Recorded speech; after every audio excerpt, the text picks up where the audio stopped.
কিরে এইদিকে দেখেন অনেকগুলা বানর। এই বানর গুলা আবার মানুষকে আক্রমণ করতে আসে। দেখেন এই সবগুলা হইতেছে দুষ্ট বানর। এই এই এই কিরে কিরে, হ্যাঁ বনের মধ্যে ঢোকায় টাকা নিছে 115টা, কিছুই নেই। রেল লাইন ছাড়া আর বানর ছাড়া কিছুই নেই। টাকা নিছে 115টা নাকি? এই যে ওরে, তুমি কোন ক্লাসে পড়ো?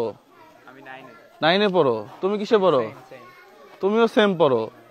এই যে 115 টাকা নিল, কাজটা ঠিক হইলো? প্রাকৃতিক সম্পদ দেখতে টাকা না, হ্যাঁ মানে কিছু দেখতে পারছো? এটা তো নিউ করছে, আগে নাকি ছিল না।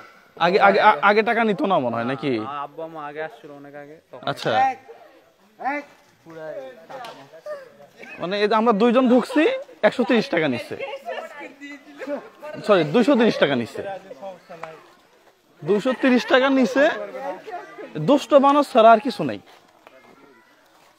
মানে দেশটারে কেউ যে একটু সুন্দর করবে, কেউ যে এই পর্যটন খাতটা নিয়ে ভাববে, এরকম ভাবার কেউ নাই। 115 টাকা উনি কোন সেন্সে নিল আমার কাছ থেকে, আমি এটাই বুঝলাম না।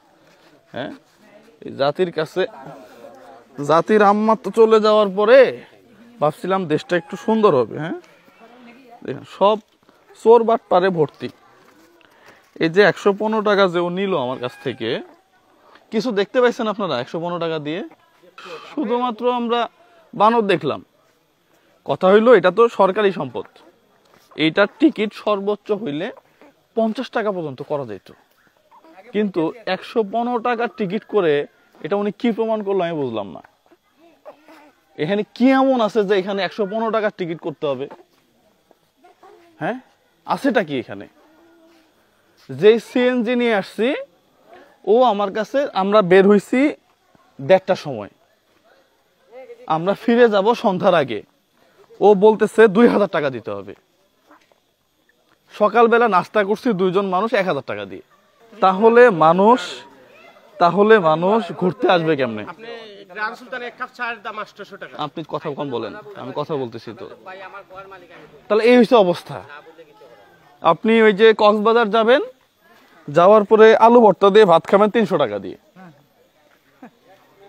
তাহলে মানুষ ঘুরতে যাবে কিভাবে? এটা সরকারি সম্পদ, 20 টাকা টিকিট হওয়ার কথা ছিল। বাংলাদেশের এমন কোনো জেলা নাই যেখানে আমি ঘুরে আসি নাই, কিন্তু এখানে কেন এটা 130 টাকা, আমি এটা বুঝলামই না। আমার থিঙ্কিং এর বাইরে এটা।